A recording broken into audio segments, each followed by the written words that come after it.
Santo anjo do Senhor, meu zeloso guardador, se a ti me confiou a piedade divina, sempre me rege, guarda, governa e ilumina. Amém. Liturgia da Palavra da Igreja Católica Apostólica Romana, liturgia oficial, aqui nos meus endereços telemáticos, @Paulo Roberto Maciel, Maciel 7919. Ou você digita Paulo Roberto Maciel no campo de busca do Google e vai ao Facebook, ao blog, ao Instagram e ao YouTube, onde tem mais de 10.000 vídeos. Liturgia referente ao dia 8 de setembro de 2024. Então, estamos no ano de 2024, eu quase me perdi aqui no ano, mas é isso mesmo.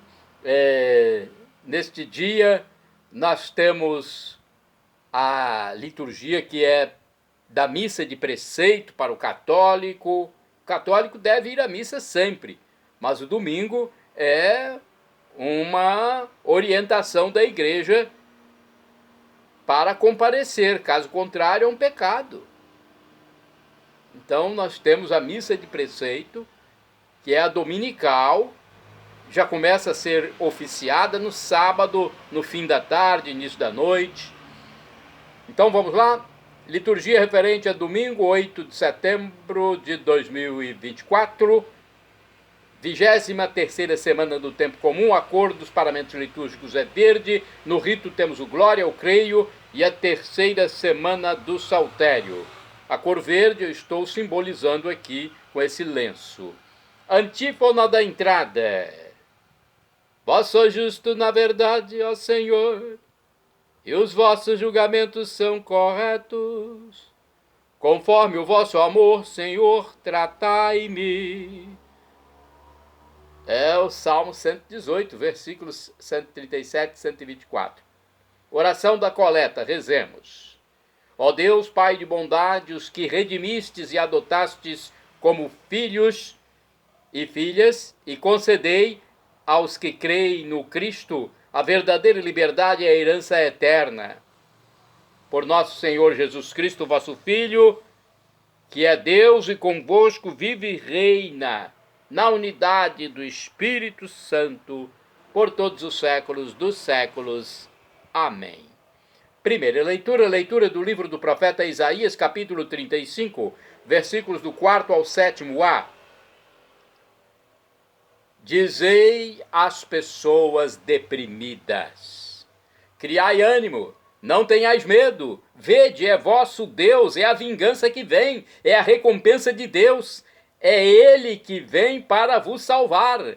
Então se abrirão os olhos dos cegos e se descerrarão os ouvidos dos surdos, o coxo saltará como um cervo e se desatará a língua dos mudos, assim como brotarão águas no deserto e jorrarão torrentes no ermo.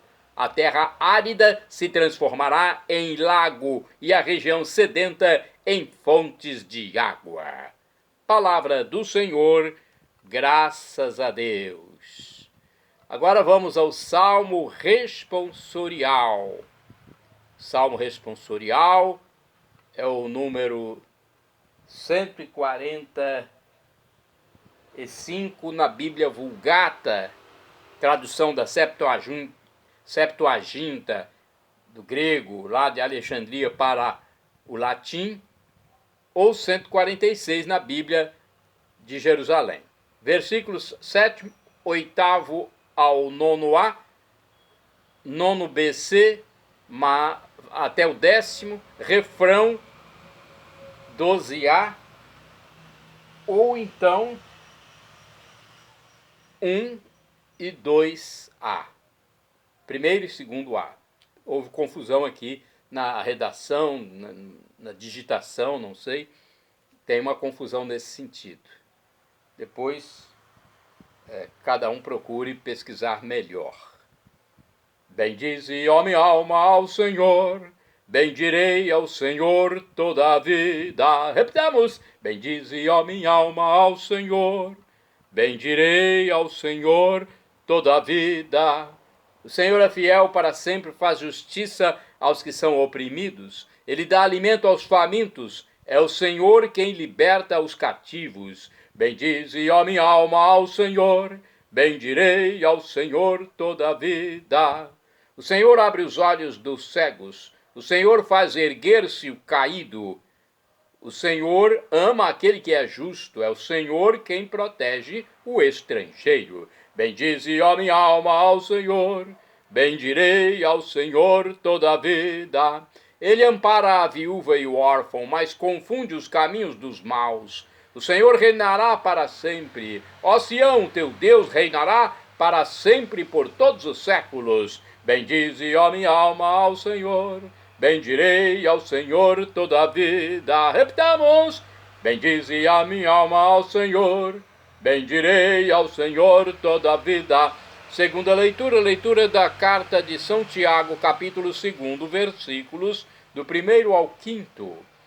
Meus irmãos, a fé que tendes em nosso Senhor Jesus Cristo glorificado não deve admitir acepção de pessoas. Pois bem, imaginai que na vossa reunião entre uma pessoa com anel de ouro no dedo e bem vestida, e também um pobre com sua roupa surrada, e vós dedicais atenção ao que está bem vestido, dizendo-lhe: vem sentar-te aqui, à vontade, enquanto dizeis ao pobre: fica aí, de pé, ou então, senta-te aqui no chão, aos meus pés.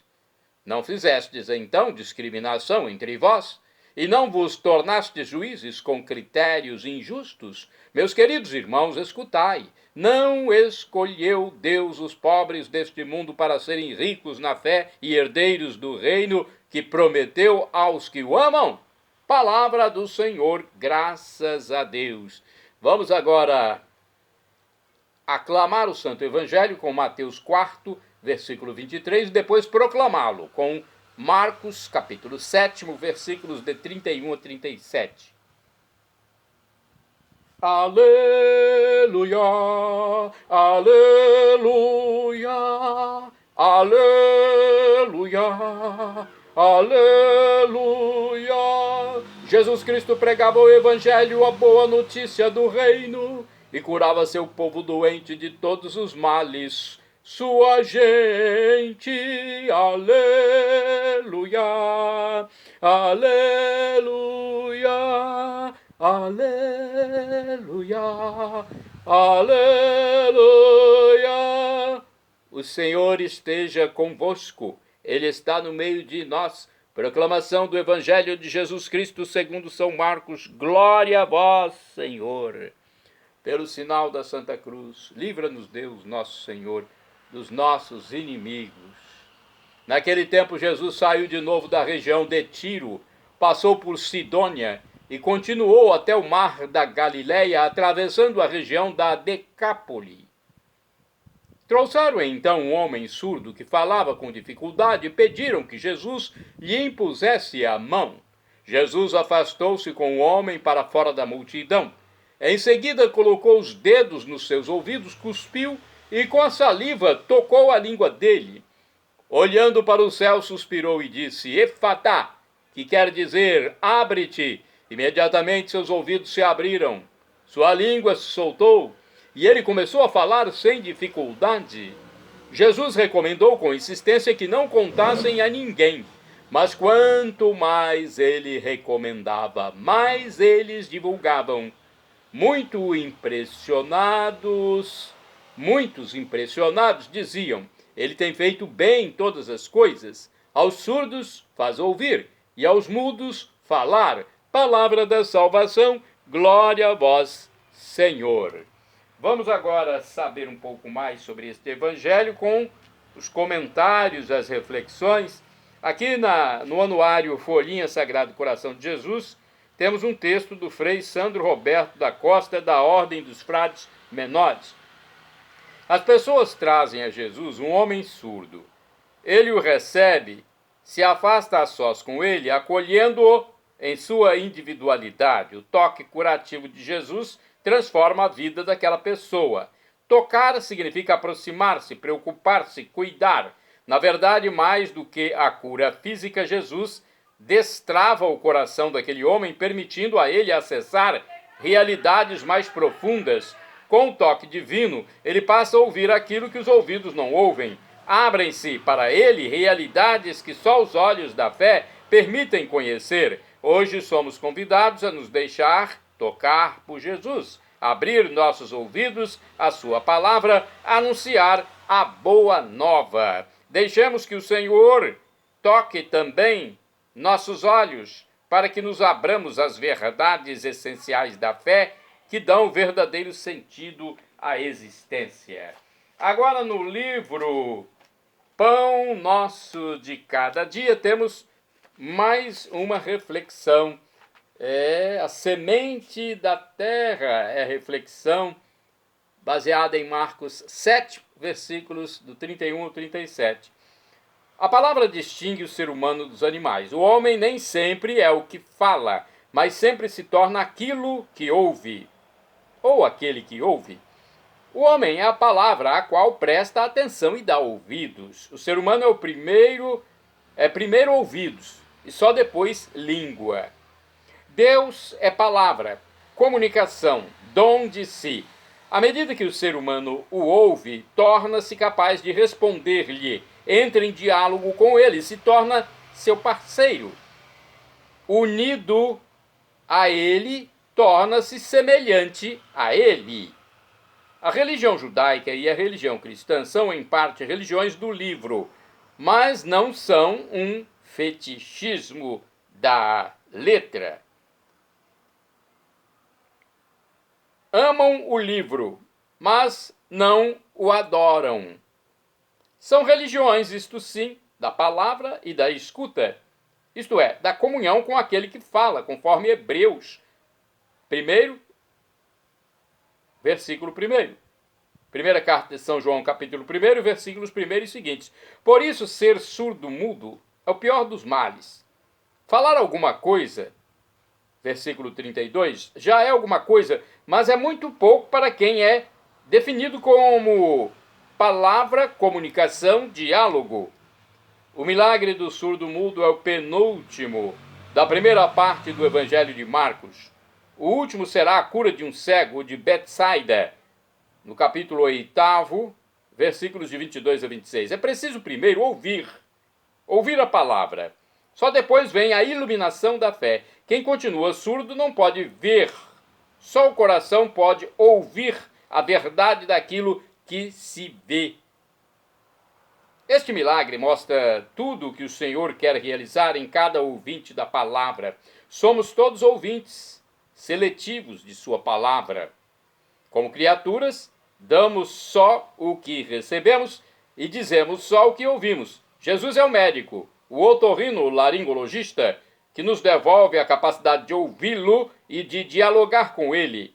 Na celebração do batismo, essa cura corresponde ao exorcismo que conclui a liturgia da palavra e precede a liturgia sacramental. Inclui uma oração, o ritual oferece duas opções: a possibilidade de o ministro soprar sobre o rosto do batizado e a unção do peito, centro do sistema cardiorrespiratório, acompanhada de uma imposição das mãos. O exorcismo exprime a difícil luta que a graça precisa enfrentar para nos libertar dos maus espíritos que habitam nosso coração. O milagre do surdo-mudo ilustra nossa trajetória de fé. Jesus nos separa da multidão. A fé é um passo absolutamente pessoal. Jesus nos toca com as suas mãos para expressar sua solidariedade e transmitir-nos seus poderes e suas capacidades. Jesus toca os nossos ouvidos, pois somos aquele ou aquilo que ouvimos. Somos ouvintes de Jesus. Jesus toca a nossa língua com a saliva. A saliva é uma concreção do sopro, símbolo do Espírito. Jesus intercede ao Pai da palavra, geme, grita, ordena. Salvar, curar é muito mais difícil que criar. Cada um é chamado, por isso, a percorrer o caminho do povo de Israel, o caminho do surdo-mudo, para que Jesus possa passar por sua vida como benfeitor, fazendo os surdos ouvirem e os mudos falarem. Os profetas de Israel usavam com frequência a surdez como uma metáfora provocativa para falar do fechamento e da resistência do povo a seu Deus. Israel tem ouvidos, mas não ouve o que Deus lhe está dizendo. Por isso um profeta chama todos à conversão com estas palavras: surdos, escutai e ouvi. Nesse quadro, as curas de surdos narradas pelos evangelistas podem ser lidas como relatos de conversão que nos convidam a deixar-nos curar por Jesus de surdezes e resistências que nos impedem de ouvir seu chamado ao seguimento. Concretamente, o Marcos oferece em seu relato matizes muito sugestivas para trabalhar esta conversão nas comunidades cristãs. O surdo vive alheio a todos, não parece ter consciência de seu estado, não faz nada para aproximar-se de quem o pode curar. Para sua sorte, alguns amigos se interessam por ele e levam até Jesus. Assim deve ser a comunidade cristã, um grupo de irmãos e irmãs que se ajudam mutuamente para viver em torno de Jesus, deixando-se curar por ele. Então, devemos nos deixar curar por Jesus, que trabalha intensamente os ouvidos e a língua do enfermo, mas isto só não basta. É necessário que o surdo colabore. Por isso, depois de levantar os olhos para o céu, procurando fazer com que o Pai se associe ao seu trabalho curador, Jesus grita ao enfermo a primeira palavra que deve ouvir quem vive surdo a Jesus e ao seu evangelho: abre-te! É urgente que nós, cristãos, peçamos também hoje este chamado de Jesus. Não são momentos fáceis para a igreja. O que se nos pede é agir com lucidez, responsabilidade. Seria funesto viver hoje surdos ao seu chamado, não ouvir suas palavras de vida, não escutar sua boa notícia, não captar os sinais dos tempos, viver fechados em nossa surdez. A força curadora de Jesus pode nos curar. Vamos agora ao comentário de Antônio Carlos Santini, liderança da comunidade católica Nova Aliança. E Jesus gemeu, Marcos 7, versículos do 31 ao 37. É o título da liturgia comentada de Antônio Carlos Santini. Como é comovente perceber a forma como transparece nos santos evangelhos a humanidade do Filho de Deus, nascido de mulher. Aqui e ali, discretamente, no tecido da narrativa, Jesus tem fome, Mateus 4, versículo 2. Se cansa, João 4, versículo 6. Se encoleriza, João 2, versículo 15. Chora, Lucas 19, versículo 41. E geme. Nesta passagem de Marcos 7, versículo 34, o verbo do texto grego original é ostenaxen, isto é, gemeu, denunciando o movimento profundo de toda a pessoa do mestre no instante em que se dispõe a curar o surdo mudo. Não se trata apenas de dizer alguma palavra mágica, mas de recorrer ao poder do alto em uma altitude totalizante que inclui os olhos erguidos ao céu e um gemido que brota da carne mortal. Para Jean Valette, é preciso ir mais longe na reflexão sobre o gemido de Jesus. O verbo gemer encontra-se raramente no Novo Testamento, mas em passagens importantes, em particular na carta de São Paulo aos Romanos e na primeira carta aos Coríntios, que parecem esclarecedoras para o nosso propósito. Nelas, São Paulo, apóstolo, fala do gemido dos fiéis e de toda a criação à espera da redenção definitiva. Romanos 8, versículo 22, mas também do Espírito que intercede por nós com gemidos inefáveis, Romanos 8, versículo 26.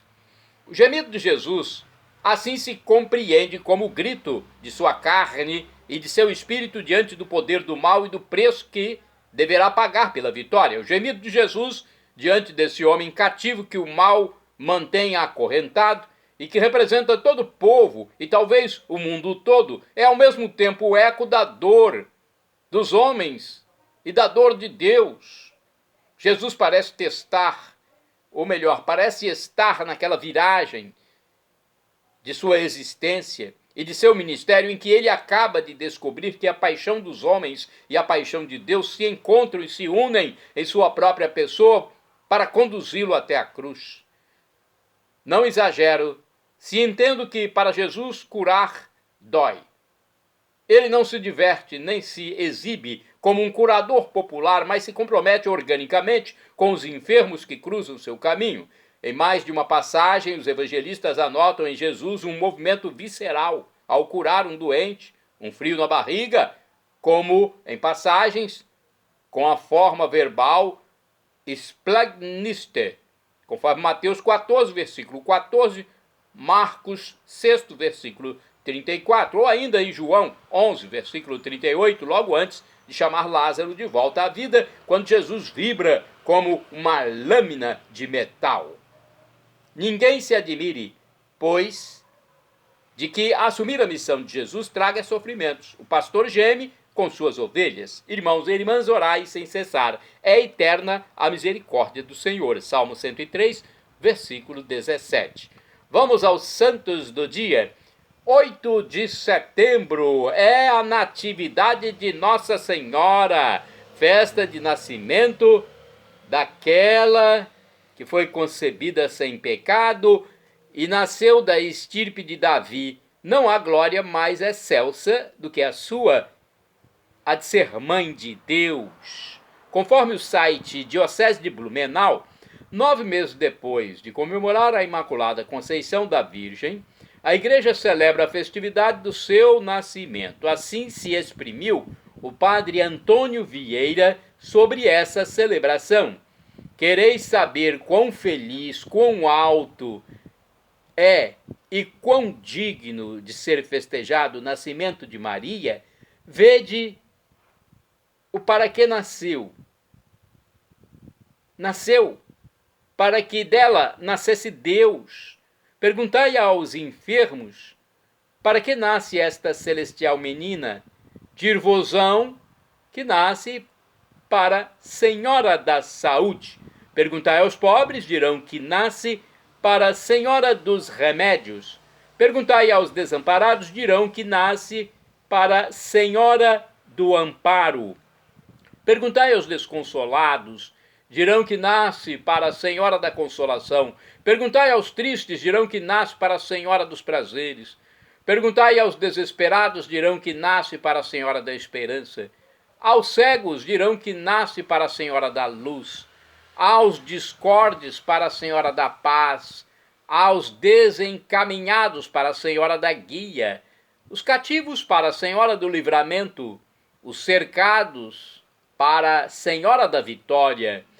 Dirão os pleiteantes que nasce para a Senhora do Bom Despacho, os navegantes para a Senhora da Boa Viagem, os temerosos de sua fortuna para a Senhora do Bom Sucesso, os desconfiados da vida para a Senhora da Boa Morte, os pecadores todos para a Senhora da Graça, e todos os seus devotos para a Senhora da Glória. E se todas estas vozes se unirem em uma só voz, dirão que nasce para ser Maria e Mãe de Jesus. Sermão do nascimento da Mãe de Deus, do padre Antônio Vieira. Que bonito, hein? Muito bonito. Vale a pena você depois guardar para tê-lo sempre à sua disposição e repassá-lo. Né? Esse texto é muito bonito, fiquei impressionado. Santo do dia 8 de agosto, Santo Isaac, bispo, faleceu em 438. Traduziu para o armênio os livros litúrgicos, boa parte da Bíblia e muitos outros escritos católicos. Colaborou o quanto pôde para a cultura, espiritualidade e ortodoxia de seu povo. São Sérgio I, Papa, é santo do dia 8 de setembro, faleceu em 701. De origem síria, dedicou-se intensamente à evangelização dos saxões e frísios. Resolveu sabiamente muitas controvérsias e conflitos, preferindo morrer a consentir nos erros. Conforme o site do Vaticano, filho de uma família síria de Palermo, o Papa Sérgio I foi um homem de fé, capaz de apaziguar as antigas discórdias. Quando o imperador Justiniano II quis impor as regras de um concílio composto apenas por bispos orientais, Sérgio se opôs e foi defendido até por exércitos. Sérgio faleceu em 701.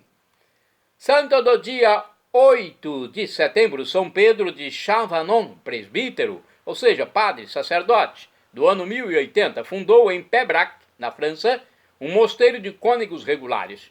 Conforme o site profile.php no Facebook, aspirava a uma vida mais perfeita, recebeu uma boa educação e logo descobriu sua vocação para o sacerdócio. Depois da ordenação, foi enviado para ministrar em sua cidade natal, onde cumpriu os deveres com fidelidade e secretamente praticava mortificações graves, levando uma vida muito austera. Queria deixar o trabalho pastoral e se submeter a uma regra muito boa numa comunidade religiosa. E, finalmente, encontrou a oportunidade de fazer seus desejos quando sofreu a perseguição de uma mulher que estava atraída por ele. Pedro foi, então, removido para Pébrac, na região de Auvergne, na França, onde construiu um mosteiro, um monastério para cânones regulares, sob o governo de Santo Agostinho. Ele foi o primeiro reitor. O sucesso da empresa chamou a atenção dos bispos e muitos dos quais solicitou ajuda para levar a ordem aos capítulos colegiados de suas catedrais. Quando morreu, foi sepultado em Pébrac. São Pedro de Chavanon, rogai por nós. Santo do dia 8 de setembro, São Tomás de Villanueva, ou Villanova, bispo, faleceu em 1555. Sacerdote da ordem agostiniana, foi nomeado, contra sua vontade, arcebispo de Valência, na Espanha. Grande teólogo e devoto da Virgem Maria, considerado um dos maiores pregadores do seu tempo. De acordo com o site Diocese de Blumenau, ainda na infância, Tomás de Villanova, nome aportuguesado, já demonstrava ser extremamente caridoso. Abriu mão de tudo que tinha. Ele nasceu no ano de 1486 em Fuenillana, na Espanha, sendo considerado uma das pessoas mais importantes e representativas do seu século. Em 1516, ingressou na vida religiosa junto aos agostinianos. 2 anos depois, foi ordenado sacerdote e logo em seguida, contra sua vontade, foi eleito superior, cargo que ocupou até 1544. O imperador Carlos V propôs então que se tornasse bispo da sede de Valência. Seu ingresso no bispado deu-se exatamente no dia 1º de janeiro de 1545. Baseou seu trabalho como pastor nos ensinamentos do apóstolo São Paulo e nos exemplos de grandes bispos da antiguidade cristã, entre eles Agostinho, Ambrósio e Gregório Magno. Uma de suas maiores obras foi organizar várias formas de assistência. Criou no Palácio Episcopal um orfanato para as criancinhas abandonadas, dando-lhes abrigo, cuidados e carinho.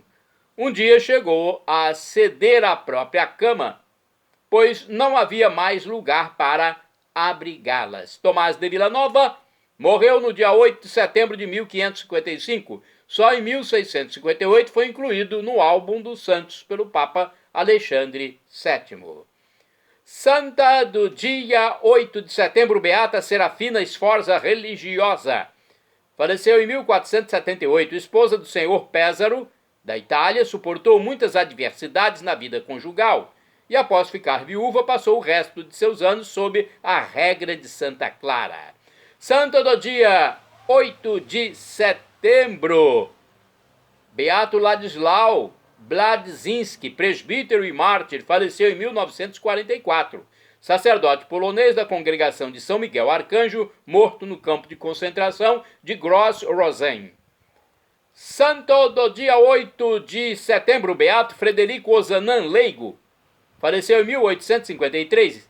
Italiano de nascimento, fundou com mais 6 companheiros A Sociedade de São Vicente de Paulo faleceu em Marsella, na França, no caminho de regresso à Itália. Conforme o site da Sociedade de São Vicente de Paulo, Frederico Ozanam cofundou a sociedade em 1833. Francês, nascido em Milão, olha só, francês nascido em Milão, Ozanam contribuiu para a renovação da doutrina social cristã. Aberto ao humanismo, concedeu à Sociedade de São Vicente de Paulo como uma rede mundial de caridade inseparável do ideal de justiça. Em 23 de abril, aconteceu o nascimento em Milão. Antoine Frédéric Ozanam, comumente chamado de Frédéric, é o filho de Jean-Antoine François Ozanam, doutor em medicina, e de Marie Nantas, filha de comerciante. 2 anos depois, a família retorna à cidade de Lyon, onde era originária. Frederico é o quinto de 14 crianças, das quais apenas 3 sobreviveram. Em 1831, ele chega a Paris. Inscreveu-se, então, na Faculdade de Direito de Jussieu, e é muito afetado pela grande miséria, pelas condições sanitárias deploráveis nos bairros populares. Em 1832, a epidemia de cólera se fez... Em 1832, a epidemia de cólera que fez cerca de 100 mil vítimas o comoveu. Ele é inspirado a criar então um grupo com alguns jovens católicos, dando-lhe o nome de Conferência da Caridade. A primeira reunião teve lugar em 23 de abril de 1833, sob a presidência de Emmanuel Bailly, que se torna o mentor do grupo de jovens. A Conferência dos Vicentinos coloca-se sob o patrocínio de São Vicente de Paulo, apóstolo da caridade. O grupo nasce, cresce e foca em suas áreas principais: a visita a pessoas e famílias pobres de Paris e a vida espiritual de seus membros. Uma religiosa, irmã Rosalie Rendu, junta-se-lhes. O seu ensino e a sua prática de caridade mostram-lhes o caminho para a espiritualidade vicentina que se estabeleceu na Inglaterra, Escócia, Irlanda, Bélgica, Itália. Frederico Ozanam vê a sua saúde degradar-se rapidamente. No regresso de uma viagem à Itália, faleceu em 8 de setembro de 1853. Na ocasião, a sociedade estava presente em 29 países, com 900 conferências em França.